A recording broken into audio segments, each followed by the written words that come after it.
thoughts and opinions about a national referendum initiative and recall process?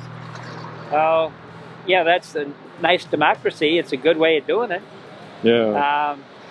Trouble is, sometimes you can get a bad idea, and the bad idea can get voted on and carried. Like the slave states. If you had a referendum back then, they would enact every horrible legislation to keep people slaves forever. Yeah. So all depends. Referendums are good as long as the referendum is good. Yeah. But a bad person can start a referendum, and you have many people. And again, slavery was a great example. If you let the slave states determine, we'd probably still have slaves today. It took a civil war to free them. Mm-hmm. So whether some kind of referendum would free them, probably not, because they were willing to fight and die to keep them slaves. Yeah.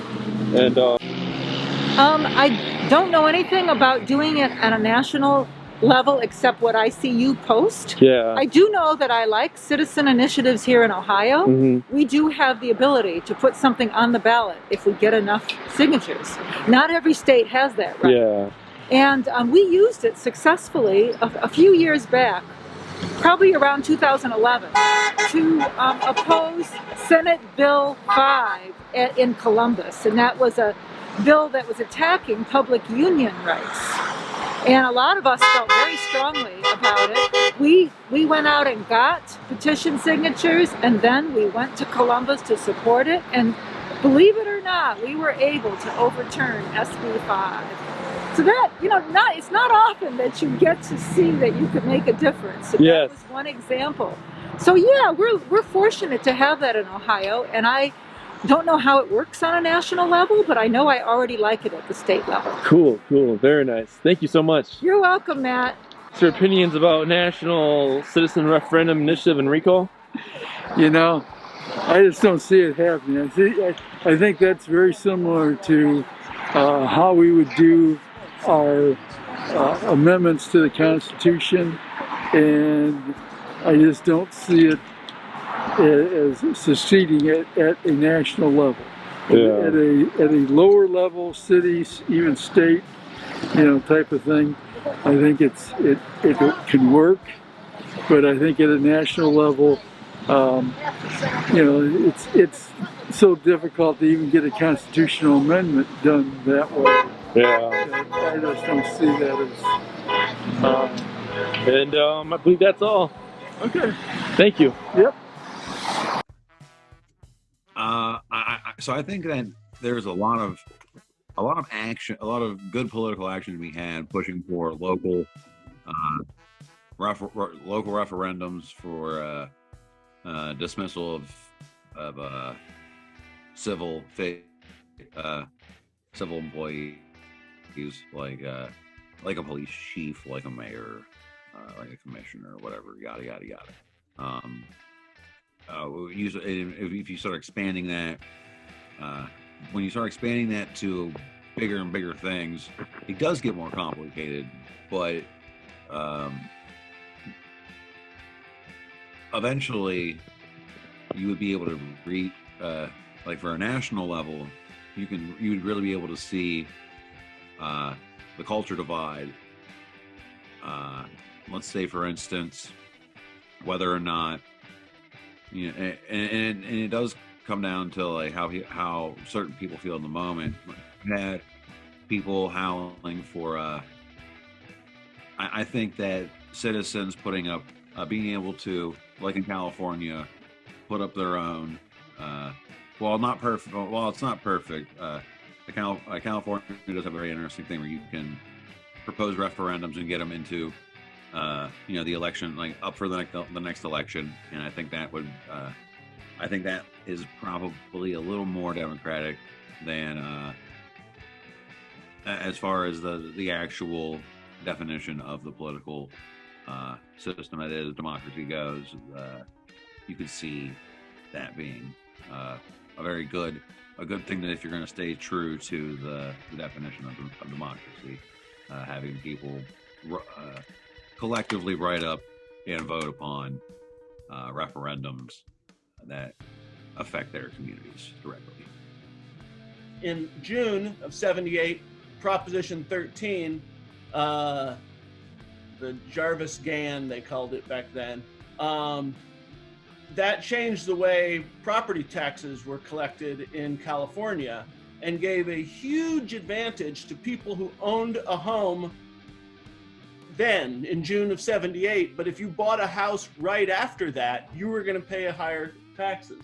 So it was a boon to current homeowners, and it decimated local school districts, parks, and so you ended up then having to replace that money. And usually how they replace it in schools is doing away with art and music, making participants pay, making a kid pay $300 for his football uniform, or whatever, those things that used to be funded by taxpayers. Yeah. And then in late '78, in November of '78, I worked on a campaign that was run out of San Francisco supervisor Harvey Milk's camera store. Yes. And that was to overturn the Briggs Initiative. So the Briggs Initiative would say that gays and lesbians could not teach in public schools. And when the campaign started, it was heavily favored. So I worked on that campaign and worked primarily in straight Catholic neighborhoods, trying to remind these people that this is about discrimination. It's not about sexual exploitation of children. It's about one group just discriminating. And in fact, a week before the election, Ronald Reagan came out against the initiative, and that's really what swung things. That kind of gave permission for other, straight whites and Republicans to vote against it. And then coincidentally, it was about 3 weeks after we won that when Harvey Milk and the mayor of San Francisco were assassinated at City Hall. So that was quite a crazy time. Improve the communication and transparency between the public and our elected leaders, and the ability for the public to raise issues. And right now, we have gone so far in the opposite direction all these years. Public more and more is getting frozen out of the process. It wasn't that long ago that I think it failed, but the legislature here in Ohio was trying to pass, I believe, a bill to restrict referendums, make it harder to get the referendums on the ballot. So, these guys just, the hits just keep on coming. Well, Ohio is pretty friendly about referendums, really. I mean, in the city of Fremont had two referendums in the last 5 years. One with the Bonneville Dam, and the other was with the Mulberry Street project. So I think it's doable to get a referendum on the ballot in Ohio. It's been proven to be done twice in the last 5 years.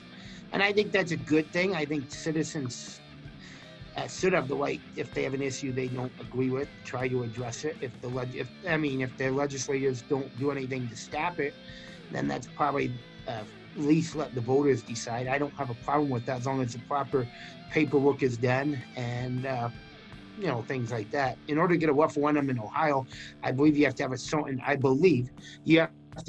percentage of signatures, and I believe you have to have like 10% of who voted in the last gubernatorial election.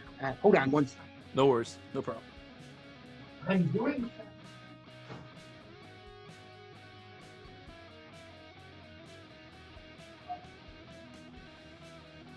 back, excuse me. So anyway, No worries. 10%, I believe you have to get signatures from the last gubernatorial election, Yeah. I believe, or something like that. So I've seen it done locally twice. I've seen state issues. There was a smoking issue, I think, in 2006 that was brought on the ballot. So I've seen it done locally in state. I don't know about national. I don't think I've ever seen it done national. Yeah. We